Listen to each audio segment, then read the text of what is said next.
In Genesis 11:31 and 32, God called Abram to leave Ur of the Chaldees without initially telling him the final destination. It appears that his father, Terah, approved and led the first leg of the trip to Haran in northern Syria, where he died.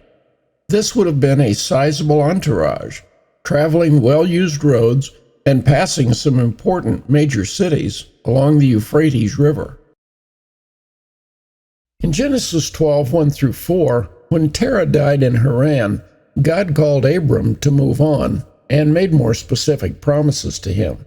Some have claimed that all of these promises apply to the nation of Israel, or all Jews, but every occurrence of "you" in this passage is singular, Abram. Israel will not even be mentioned until Jacob's name change in Genesis 28. But he told Abram, "Leave your country, relatives, and father's house, and go to a land that I will show you. I will make you a great nation, bless you, and make your name great.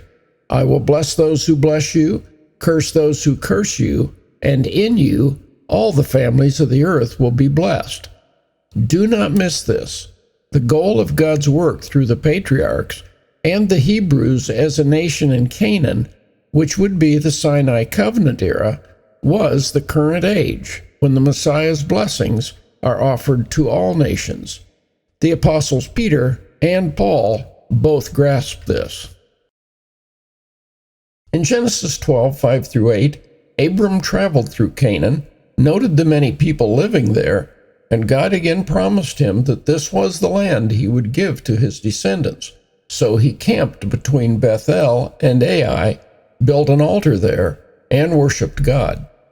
In the ancient world, gods were thought to be tied to specific land areas, but Abram's God is present and could be worshipped wherever Abram was.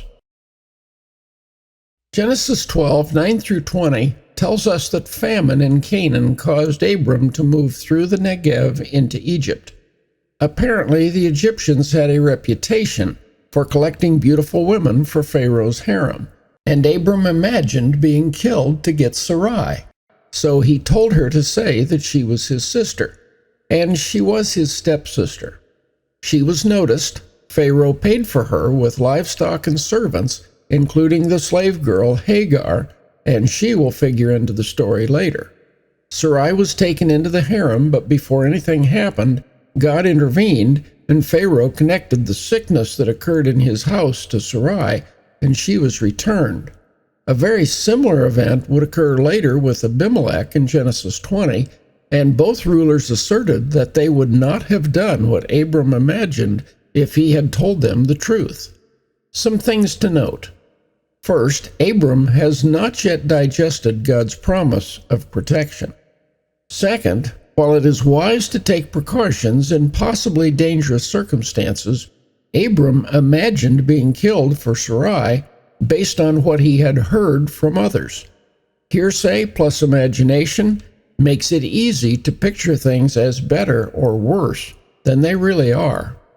And Abram was dishonest, telling a half-truth to deceive so as to preserve his own life, and he allowed his wife to be taken into 2 royal harems.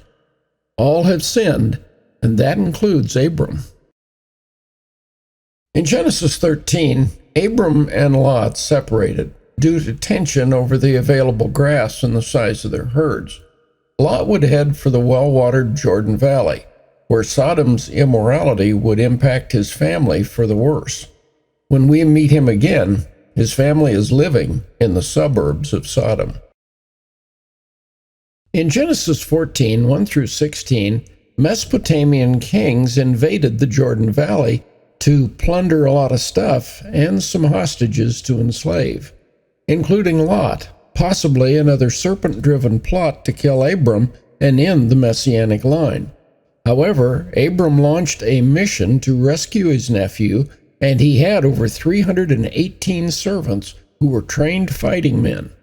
They successfully struck at night, rescued Lot, and recovered much of the property and people captured from Sodom. In verses 17 through 24, when Abram returned from rescuing Lot and the others, the kings of Sodom and Salem came out to meet him. Abram refused to take any reward from Sodom's king, but he ate a meal with Melchizedek, the priest-king of Shalom, or peace, and paid him a tithe. It is doubtful that Melchizedek was the pre-incarnate Messiah, for Hebrews 7:3 merely says he was like him in several ways. Abram, with all of his descendants, including Levi and Aaron, still in his loins, by paying tithes to Melchizedek, show him to be a greater figure than Abram. Thus, Melchizedek's priesthood was higher than the one eventually established through Aaron the Levite. Thus, the Messiah's priesthood is higher than and replaced the Aaronic priesthood. See Psalm 110 and Hebrews chapters 5 through 7. In Genesis 15, a couple of very important things occur. First, in verses 1 through 6, God promised Abram many offspring. Even though childless at the time, Abram confidently believed what God told him, which was credited to him as righteousness. Paul will discuss this event in Romans 4:17-25. This is not mental assent, but the assurance and conviction in God's existence and goodness described in Hebrews 11, verses 1 and 6, a faith that changes lives, caused Abraham to obey God and leave Ur, offer up his own son, Rahab to risk her life, and continues to be expressed in words and actions throughout the rest of one's life. Paul's doctrine of righteousness by faith that obeys was incompatible with trusting one's own performance of the works of the law or adherence to the now obsolete Sinai covenant. Paul and James said the same thing from different perspectives. Faith obeys, and faith without action is dead. Abraham was viewed as the father of the Jews. So when Paul was trying to help Jews understand God's acceptance of believing Gentiles, Abraham was an excellent example. In Galatians 3 and Romans 4, Paul explained how God could accept those who were not descendants of Abraham, uncircumcised, and not living under the law or the Sinai covenant. Simple, take our father Abraham. He was certainly not a descendant of himself, and see John the Baptizer's comment in Matthew 3:9, where he told the crowds, don't trust in being a physical descendant of Abraham.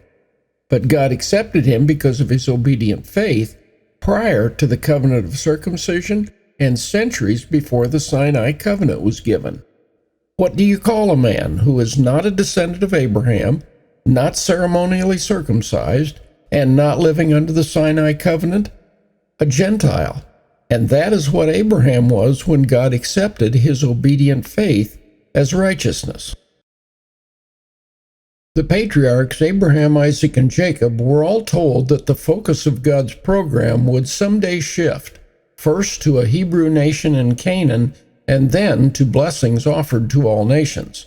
After centuries of Israelite unfaithfulness and idolatry, as the Babylonian exile was approaching, through the prophet Jeremiah, God said he would make a new and different covenant with Israel and Judah to replace the broken Sinai covenant. This is the covenant Jesus initiated with his own blood. Then, Paul later explained as now accomplished. So, Paul's message to both Jewish and Gentile converts still clinging to or being urged to embrace the works of the law or the Sinai covenant was simple. Jesus is the Messiah.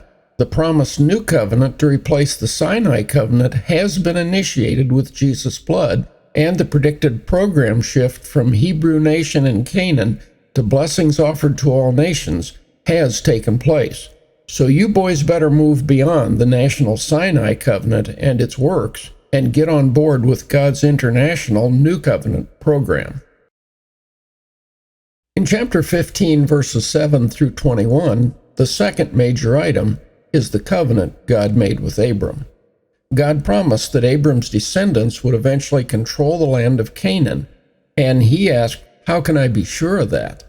So God had Abram make preparations to make a covenant. Animals were cut in half. The parties spoke their promises and walked between the halves.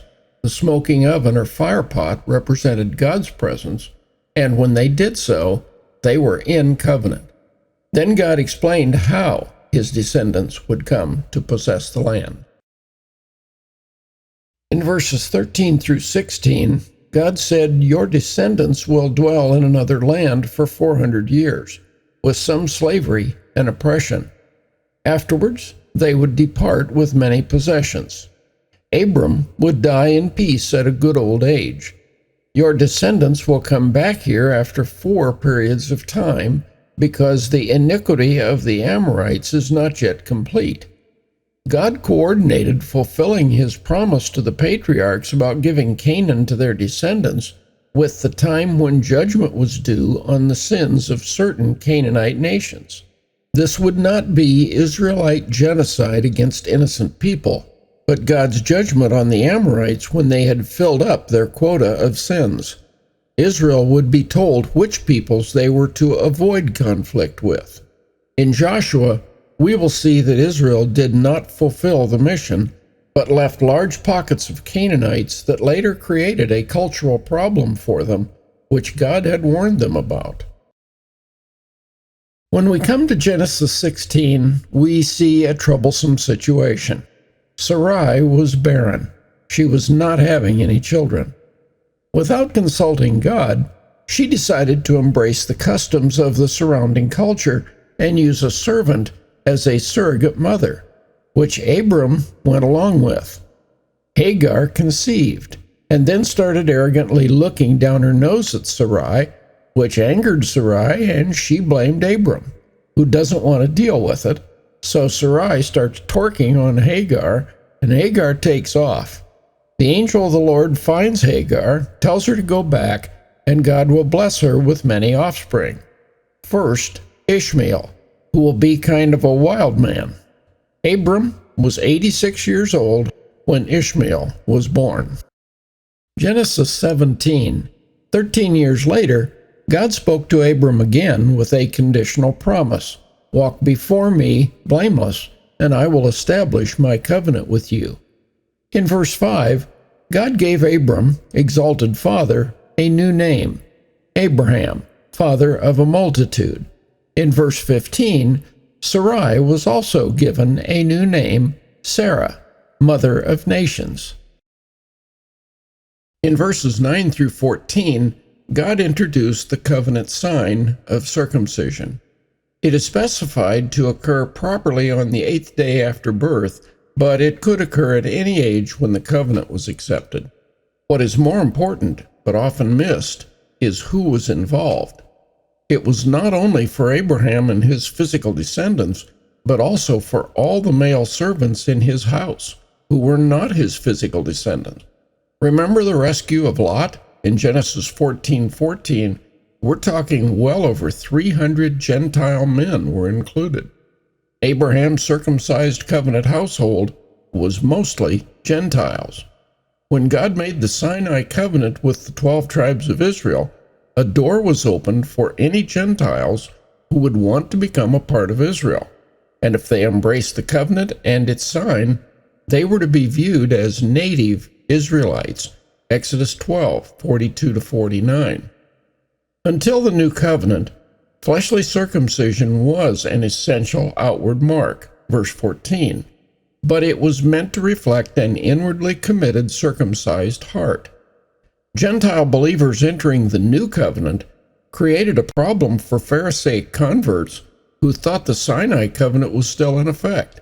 This is why they objected to Peter going into Cornelius's home and eating with uncircumcised men who were not observing the Sinai covenant food restrictions, and Paul's converts in Asia Minor that were not being circumcised and told to keep the law of Moses or the Sinai covenant in order to be saved. They needed to understand what we can now read in Hebrews 8. With Jesus' inauguration of the promised new covenant, the Sinai covenant became obsolete and had been replaced, and the Sinai food laws and fleshly circumcision were not carried over into the new covenant. In verses 15 to 27, Abraham obeyed the command, and all were circumcised. And God also promised that he and Sarai will have a son to be named Isaac, and the messianic promise will continue through him. In Genesis 18, 1 through 15, the Lord appeared to Abraham in a man-like form with two angels and told him the promised son Isaac would be born the next year. Sarah thought it was funny, but God was working things out beyond what humans and physical strength could accomplish. The two angels departed to rescue Lot's family, and God explained to Abraham the judgment about to fall upon Sodom. Abraham thought he was bargaining God down to spare Lot's family, but Sodom will not even have 10 righteous people. In Genesis 19, 1 through 26, we find that Lot's move to the well-watered plains of the Jordan Valley resulted in them now living in the suburbs of Sodom, and it is obvious that they and their daughters have embraced the culture to a point, even though we are later told that Lot's soul was continually tormented about it. Their departure was a little messy, and Lot's wife looked back, possibly because this was her home city, where she had grown up, and she had many friends there. Jesus' reminder of Lot's wife in Luke 17:32 is given in the context of the approaching fall of Jerusalem in 70 AD. When it is time to flee Jerusalem, don't stay and look back, but get away from Judea. In verses 27 through 38, in the morning Abraham could see the heavy smoke from Sodom and Gomorrah's sudden destruction. After the disaster, and their mom being gone, Lot's two daughters started thinking they were the last people on earth, and having embraced the immorality of Sodom, they hatched a plot to get Dad drunk and have children by him. From this incestuous event came the Moabites and the Ammonites. In Genesis 20, Abraham pulls the "she's my sister" ploy again, and God intervenes to protect Sarah and Abimelech from sin. Abimelech comes off looking like a noble guy, and God admits his integrity. He allows Abraham to live wherever he wishes, and even gives money to Abraham as a public testimony of Sarah's innocence. As with Pharaoh, Abraham's half-truth and failure to trust God's promises created a problem where there might not have been one. In Genesis 21, verses 1 through 21, when Abraham was 100, Sarah gave birth to Isaac, and he was circumcised.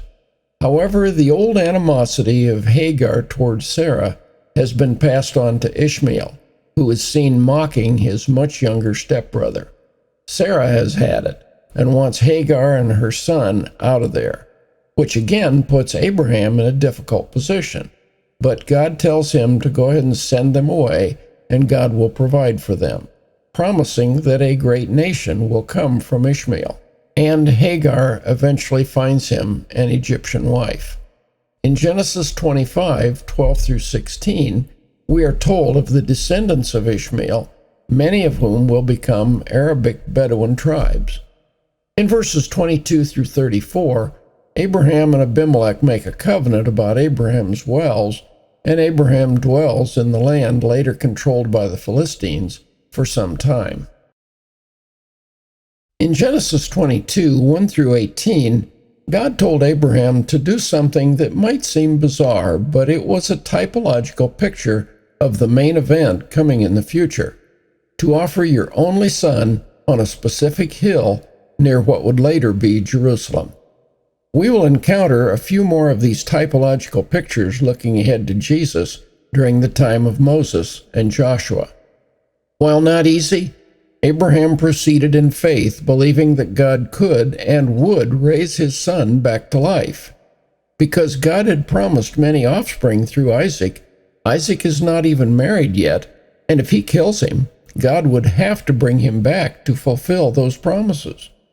Well, Isaac carried the wood he would be offered upon, and on the way, he wonders what's going to be offered. But Abraham told him God would provide himself. and Isaac, like the later Jesus, humbly submitted to what was taking place, until God stopped Abraham and provided a ram caught in a thicket that was offered in Isaac's place, as Jesus would later be a substitute for us. In verses 19 through 24, Abraham hears about some of his relatives' families and children, and we hear the name Rebekah, who will soon be sought out as a wife for Isaac. In Genesis 23, Sarah comes to the end of her life at 127 years of age, and Abraham mourns her passing. After mourning her, Abraham requests a burial site of the Hittites controlling the area, and out of respect to him, they offer him a place amongst their burial sites.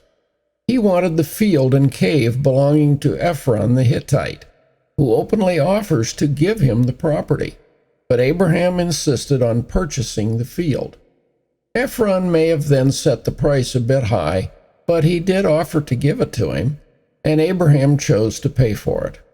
This was the only land in Canaan Abraham actually possessed during his lifetime. In Genesis 24, Abraham is old and has been blessed in many ways. Concerned that Isaac needs a good wife, he charges his oldest and most trusted steward to seek out a wife amongst the relatives we heard about in the end of 22. Unwilling to let Isaac go into possible danger, he tells the steward that the mission will end if he finds a girl, but she is unwilling to come. Note, the girl has final say about it. In verses 10 through 67, the servant goes to the area where Abraham's brother Nahor has children and asks God to bless his mission. Nahor and his wife Milcah had a son named Bethuel, and his daughter Rebekah gives water to the servant and then to his camels. He gives her a gold ring and bracelets, asks about her family, and if there is room for lodging. She runs home to check, while her brother Laban goes out to speak with Abraham's steward. Finding him to be from Abraham, he welcomes him in and provides for the camels. A meal is set, but the steward refuses to eat until he has explained his mission. Laban and Bethuel accept that this is God's working and are willing to let her go, but in the morning they want to delay his return 10 days. When he objects, they allow Rebekah to decide, and when she says she's willing to go, they depart. When they arrive, Isaac sees them and starts walking toward them. She sees him and gets off her camel. They marry, and Rebekah comforts Isaac after losing his mother. How refreshing to see something work out between people who are not constantly complaining and obsessed about their own agendas. In Genesis 25, 1 through 10, Abraham took another wife, Keturah, and through her had several more sons, who would become Arabic Bedouin tribes. Then Abraham died at 175 years of age, was gathered to his people, and Isaac and Ishmael are able to work together to bury their dad's body in the cave with Sarah. Anyone with kids that wound up not getting along well as adults can appreciate the emotions Abraham probably felt at times as he saw his kids squabble, blame, and ignore each other. Be sure to read Hebrews 11, 8 through 19 for its summary of the faith of Abraham and Sarah.